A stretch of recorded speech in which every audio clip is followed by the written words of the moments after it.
歡迎收睇聰先生嘅頻道。喺開始之前，想提提你，記得撳訂閱啊，撳埋個啷啷，咁你就唔會錯過我任何更新啦。已經訂閱咗嘅網友都多啲留意下有冇被取消訂閱，當然都唔記得讚好、留言同埋分享俾你嘅朋友啦。如果想聯絡我或者支持我嘅網友，可以通過片尾嘅資料。唔阻大家太耐啦，去片。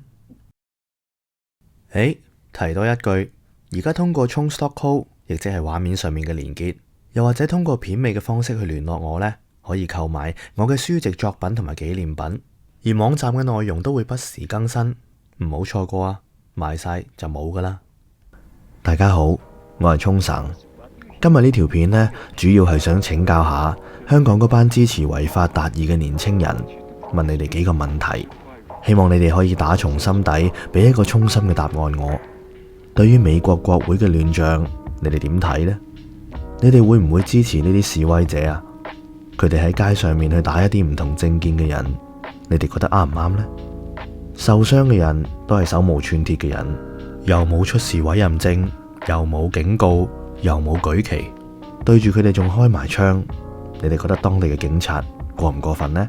有冇濫捕啊？係咪全部都係黑警啊？需唔需要成立獨立調查委員會去調查下呢？定係有需要去解散當地嘅警隊呢？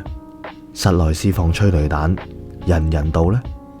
俾自己人嘅鋼珠射爆眼嗰位爆眼女可以係革命女神，咁你哋幫今日傷亡嘅人改咗綽號，晒咗大頭未啊？而家人哋短短幾個鐘頭就將件事定性為暴動，你哋會唔會聲援佢，要佢哋撤回暴動定性呢？喺呢個情況呢，白宮聯署我相信唔 work 噶啦，會唔會有人去聯合國諗辦法去聲援佢哋呢？除咗你哋最在行嘅眾籌之外，會唔會喺世界各地，尤其喺美國當地擺下地攤，拎下啲當地人嘅簽名咁樣去支持下佢哋，齊上齊落呢？話晒人哋當日都叫做支持過你喎，呢一個係咪你哋向往嘅民主自由國度呢？點解一個咁民主嘅政權都會出現移交嘅問題呢？而呢一個係咪就係你哋向往嘅一人一票民主社會呢？如果係嘅話，選舉嘅結果有冇受到尊重呢？今日你見到呢條風景線漂唔漂亮啊？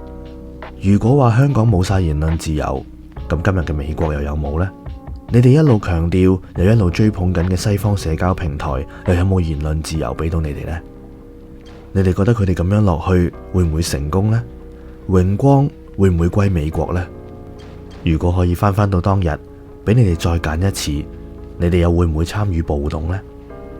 如果畫面入面嘅係你哋嘅仔女，你哋會唔會勸佢翻屋企呢？你覺得佢哋嘅人生有冇變得更精彩啊？如果你屋企有一個12歲半嘅小朋友嘅話，你哋又會唔會提議派佢哋去現場做小記者，去見識一下嗰啲咩火魔法師啊、水魔法師等等？你哋會唔會去現場施下法呢？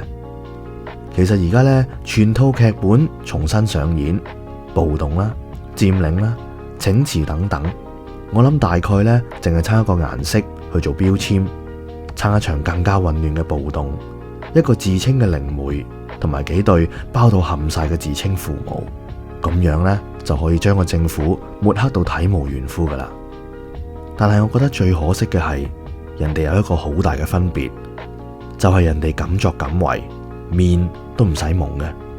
你哋呢，光榮嘅名留千古又好，肉酸嘅遺臭萬年又好，你都留個名留個樣啊，至少有機會等大家當面去多謝你啊嘛。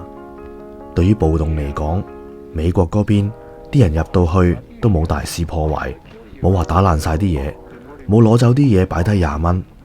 相對嚟講，我覺得嗰邊嘅情況會好過呢度好多咯。我覺得呢，當日美國對於香港亂局嘅態度同埋回應，唔多唔少呢，會令佢嘅國民覺得一切呢都係正常事。佢哋嗰日話呢啲叫做美麗嘅風景線，呢啲係正常嘅社會運動。今日呢，佢哋定性呢啲叫做暴動。